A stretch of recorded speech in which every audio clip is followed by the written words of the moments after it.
in the about a little refresher on complex numbers. So remember, complex numbers are in the form of a plus bi, where a is the real part and bi is the imaginary part. Okay. Now we're doing this in polar form. So the polar form of a complex number is represented by z, where z is the radius times cosine of theta plus I sine of theta. Just like before, this is the real portion. This is the imaginary portion. Okay. Shorthand for this, you're going to see me write this a lot, is RCIS theta. Right? This is really nice for us when we need to write stuff out. That way you don't have to write it in this expanded form. You could do shorthand of RCIS theta. That just means R times cosine theta plus I sine theta.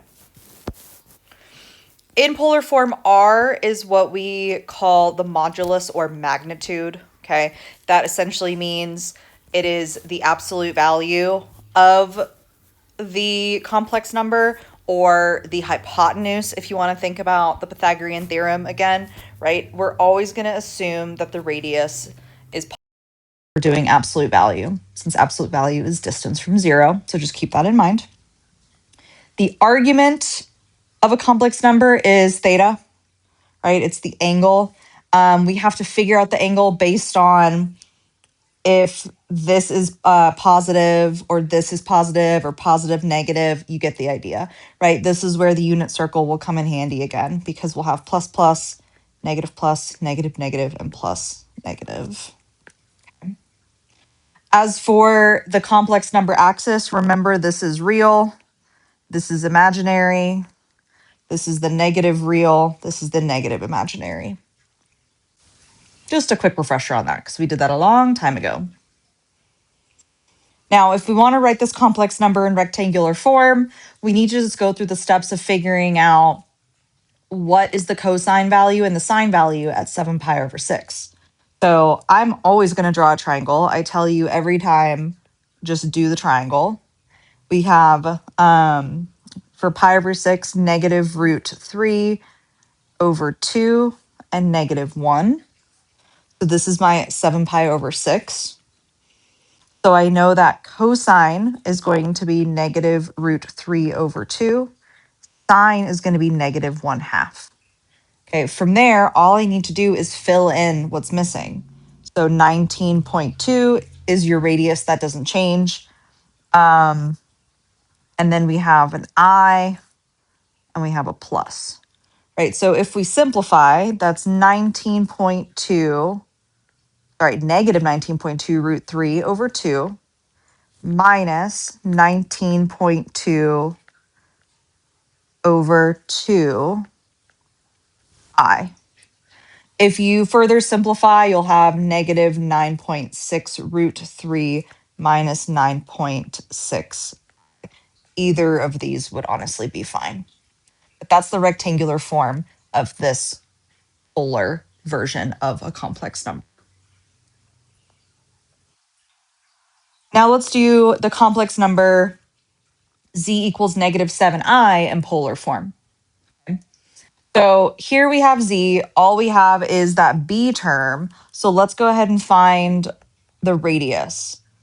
If a is 0, that's 0 squared plus negative 7 squared, which means the radius is just 7.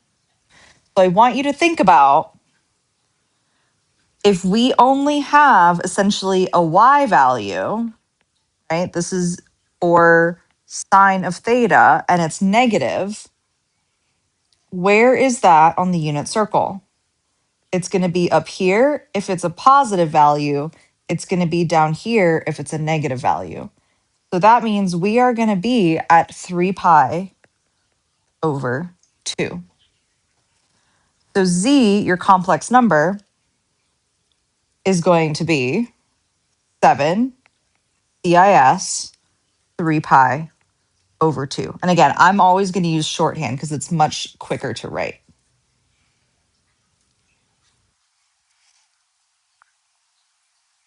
If we want to do products of complex numbers, what ends up happening is we are going to multiply the radii, okay? And we are going to add your thetas inside. So notice we're multiplying the radii, we are adding the thetas. So in this first example, we want to find the product of Z1 and Z2. We're going to multiply 3 and 4. We're going to add 145 and 41. So the product is going to be 12 CIS 186. 186 isn't on the unit circle, so you would honestly be able to leave your answer just like this. So this was 3 times 4. This was 145 plus 41. I would like for you to try this example and then come back and check your work. This one is going to be 6 CIS 4 pi over 4, or just pi. That would be your answer in polar form. If you want to write this in rectangular form, we would have 6. Cosine of pi is -1. Sine of pi is 0. So -6 would be rectangular form.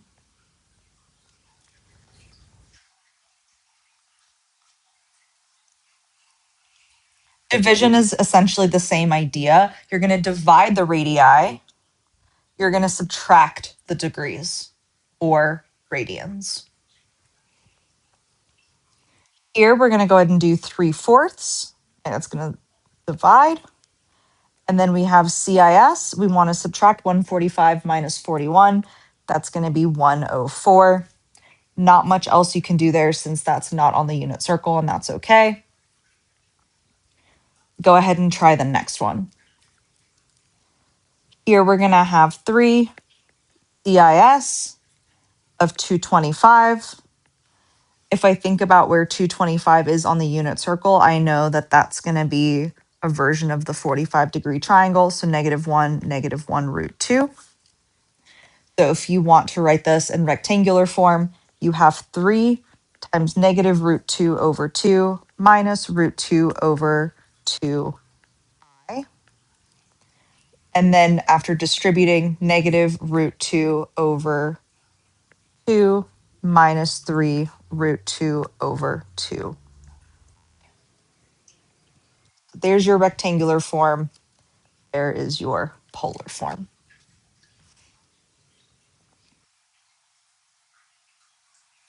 We also have something called de Moivre's theorem. I call him DM. I have a hard time pronouncing his name. And this is where we raise a complex number to a power. And that can be really, really complicated, especially if you're repeatedly having to multiply something by itself. So we have this theorem that we can use where the thing that we raise the power to, like here n, what we can do is we can raise it to the radius and multiply it by our theta instead. This is a great way to avoid having to multiply this out 12 times. So let's go ahead and write that out. First, we need the polar form, because right now we have rectangular form. So let's find the radius. We have 1 squared plus the square root of 3 squared, all under a square root. R is going to be the square root of 4, which is 2.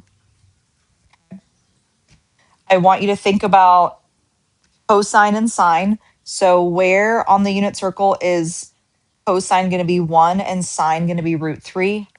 That's going to be pi over 3. So our polar form is 2 CIS pi over 3. Okay. From here, now we can use DM's theorem. So we want to raise this to the power of 12.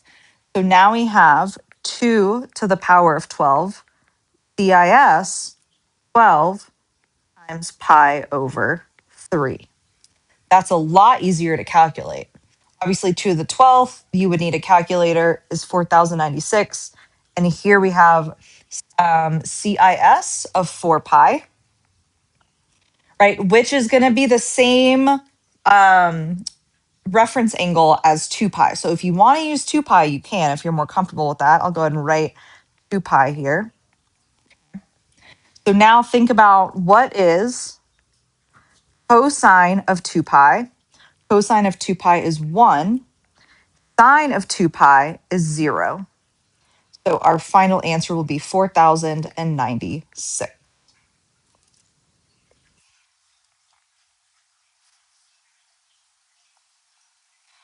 Let's do the next one. So we have -1 minus I all to the power of 4. Let's find our radius.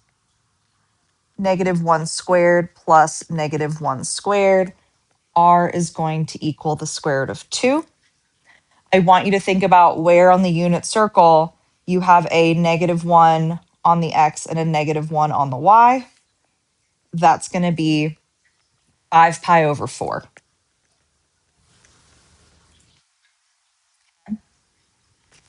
So that means we have square root of 2 CIS 5 pi over 4. Now we want to raise this to the power of 4. So root 2 to the power of 4 CIS 4 times 5 pi over 4. Now it's a matter of simplifying, okay? Root 2 to the power of 4 is just going to end up being 4. It's going to be 2 times 2. So 4 CIS of 5 pi. If you want to subtract 2 pi and subtract 2 pi again, you'll have 4 CIS of pi. So let's think about that.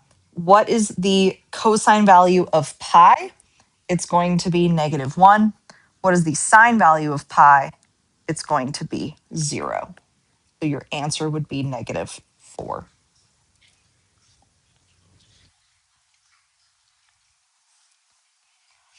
We can also find all roots of any complex number.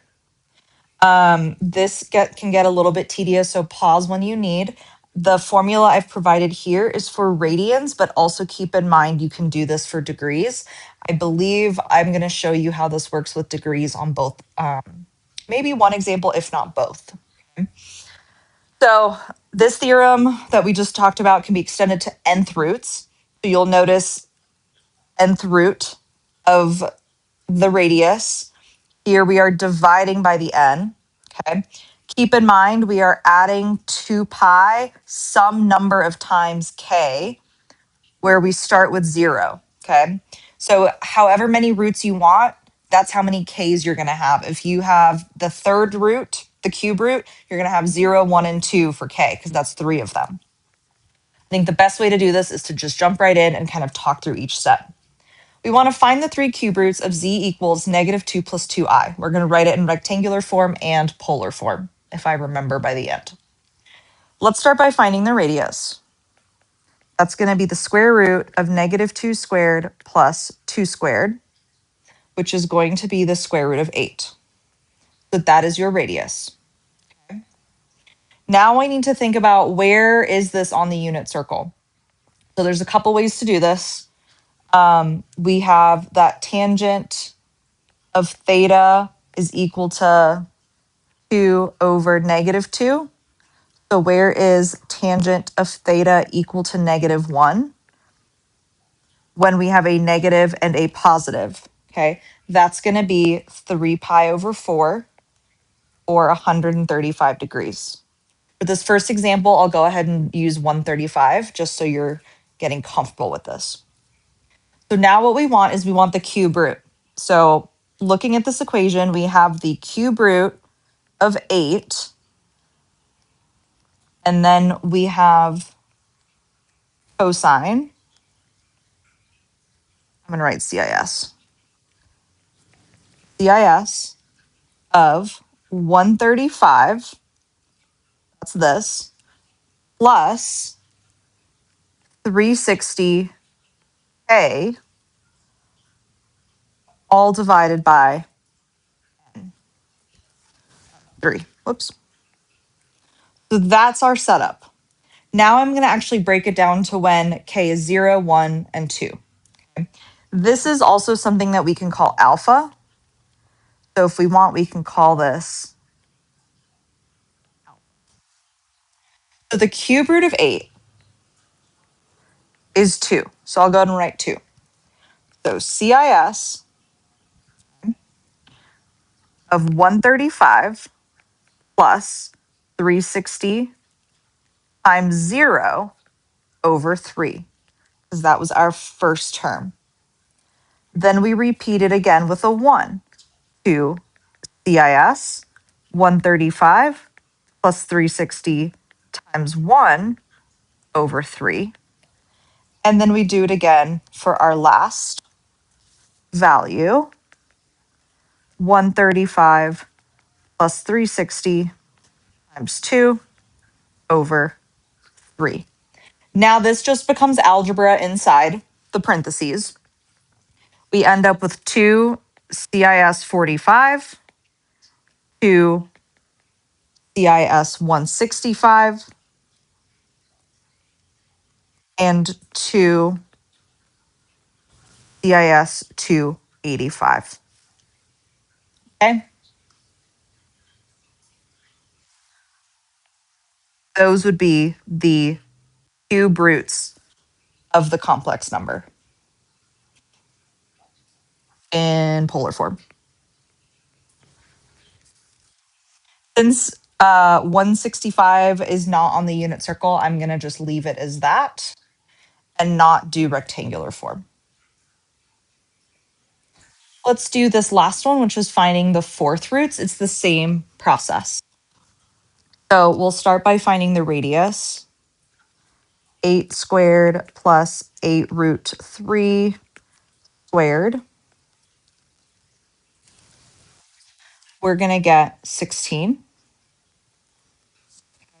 We also need to think about where is this on the unit circle. We have 2 positive values, I believe. Yep, positive 8 and positive 8 root 3. So we know we're going to be in quadrant 1. Okay. So let's see, tangent of theta equals 8 root 3 over 8. So that's going to be root 3. So where is tangent of theta going to be root 3? That's not a great triangle, but you get the idea. Root 3, 1, 2. That's going to be pi over 3 or 60 degrees.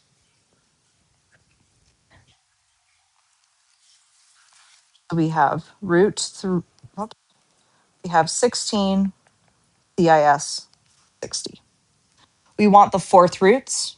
Okay, so we're going to have the fourth root of 16 and then CIS alpha. Right? And alpha, I'm going to remind you, is 60 plus 360k over 4. Let's do the first one. So we have the fourth root of 16 is 2 again. So I'm going to go ahead and simplify. So 2 CIS of 60 plus 360 times 0 over 4. Then we have 2 CIS 60 plus 360 times 1 over 4. Then we have 2 CIS 60 plus 360 times 2 over 4. And then our last one, we have 2 CIS 60 plus 360 times 3 over 4. Again, the rest of this is just math. So we're going to have 2 CIS 15, 2 CIS. Let me see if I can quickly do that math. 105 And then we have 2 CIS 195. And the last one is going to be 2 CIS 285. Maybe double check my math on those, but I think that is correct.